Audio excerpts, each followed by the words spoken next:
जय हिंद दोस्तों, मैं किशन आप सबका स्वागत करता हूं। शुरू करते हैं आज के डिफेंस समाचारों को।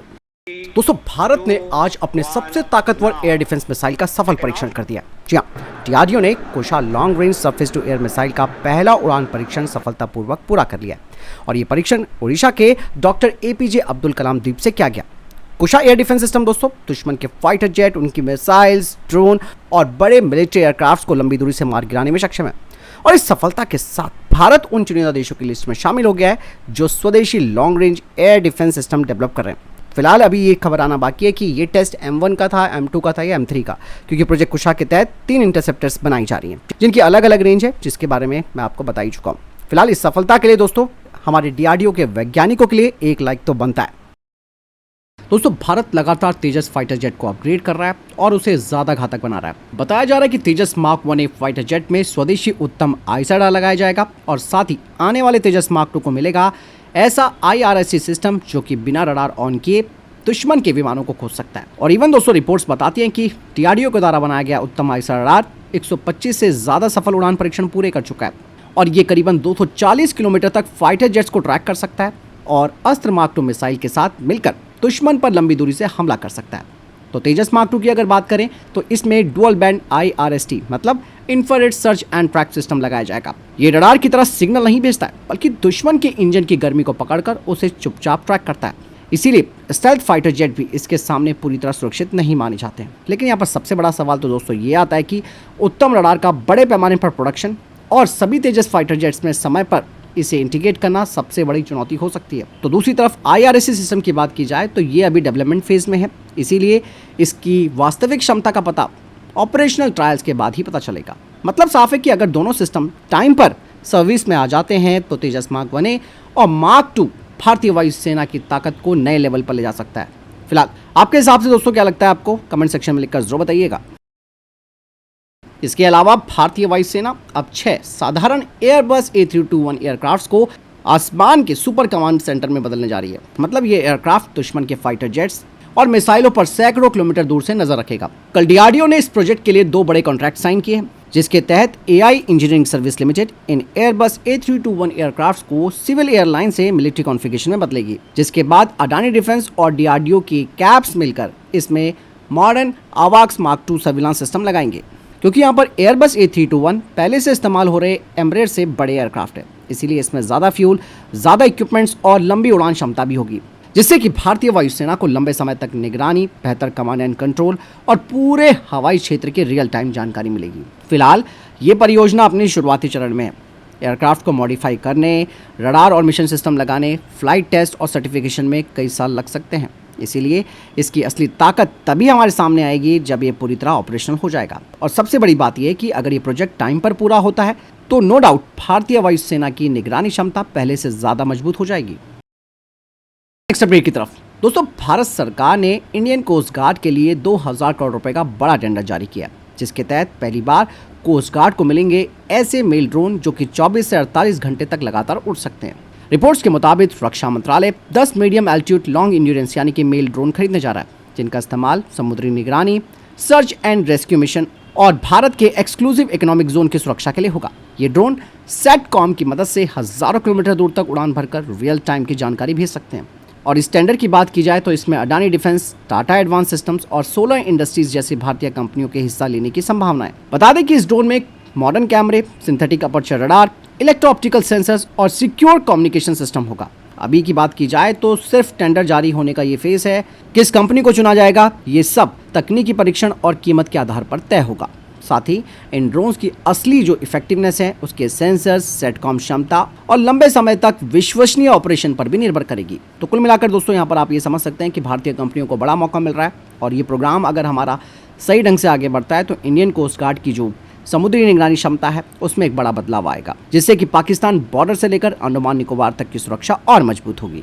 फिलहाल आपके अनुसार ये कॉन्ट्रैक्ट किस भारतीय कंपनी को मिलना चाहिए, अडानी, टाटा या सोलर? कमेंट्स में अपनी राय बताइएगा।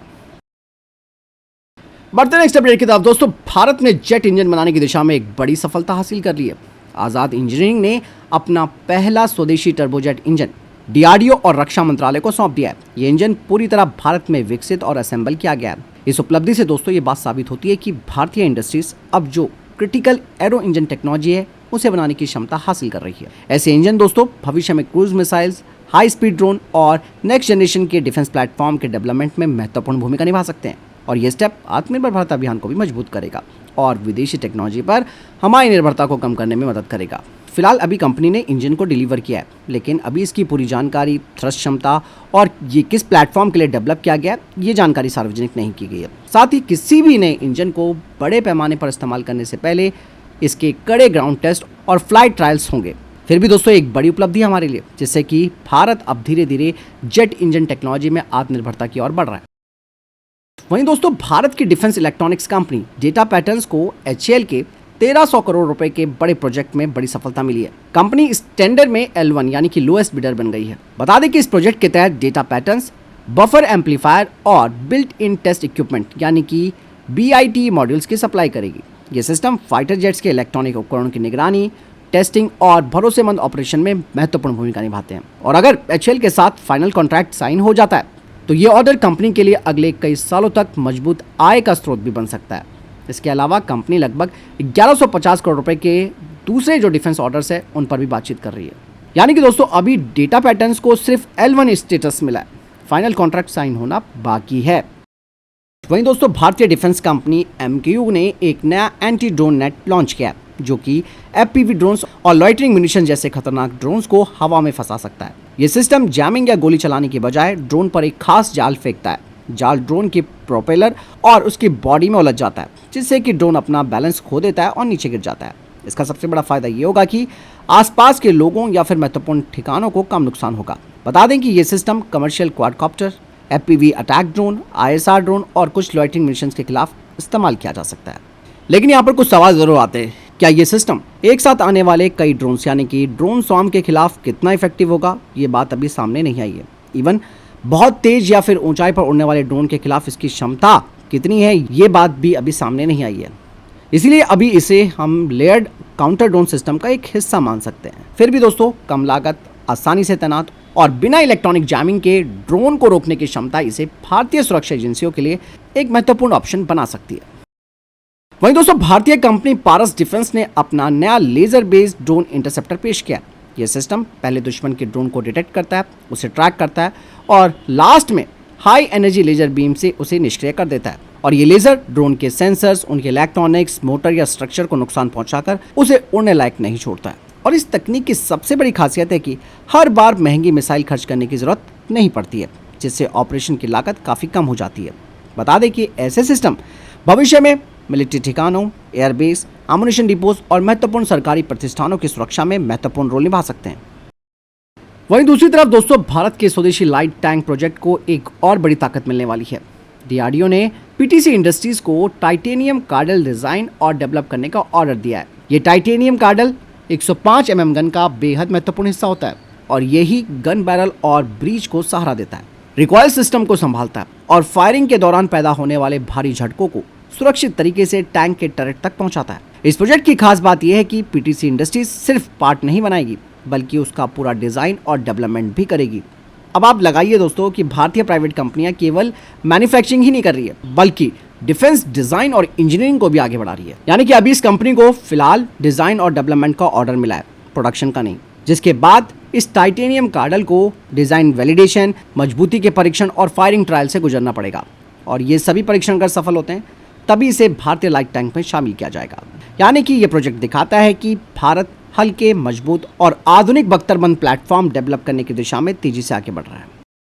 वहीं दूसरी तरफ ब्रिटेन का 6th जनरेशन का फाइटर जेट अब एक स्टेप और हकीकत के करीब पहुंच गया। बता दें कि टीम टेम्पेस्ट ने कई बड़ी तकनीकी उपलब्धियों का ऐलान किया है और इस प्रोजेक्ट में दोस्तों UK defence ministry, BAE system, Leonardo, Rolls Royce और MBDA मिलकर काम कर रहे हैं। और अब तक एयरक्राफ्ट के 11,500 से ज़्यादा पार्ट्स के डिज़ाइन पूरे हो चुके हैं और लगभग आधे एयरफ्रेम का निर्माण भी पूरा हो गया। इसके अलावा एक्सकैलिबर फाइट टेस्ट एयरक्राफ्ट अब नई पीढ़ी के सेंसर्स और कम्युनिकेशन सिस्टम की उड़ान परीक्षण के लिए भी तैयार है।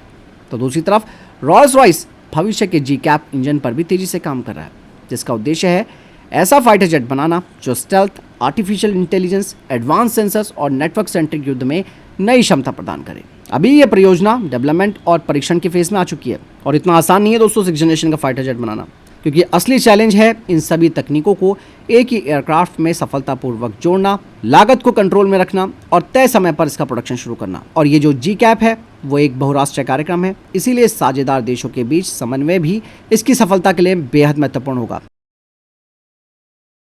तो फिलहाल इतने तक के टॉप डिफेंस अपडेट्स। वीडियो के संबंध में कोई प्रश्न जवाब है, आपको कोई सवाल है, कमेंट सेक्शन में लिखकर जरूर पूछेगा। वीडियो को लाइक और शेयर जरूर कीजिएगा। ख्याल रखिएगा अपना। जय हिंद, वंदे मातरम।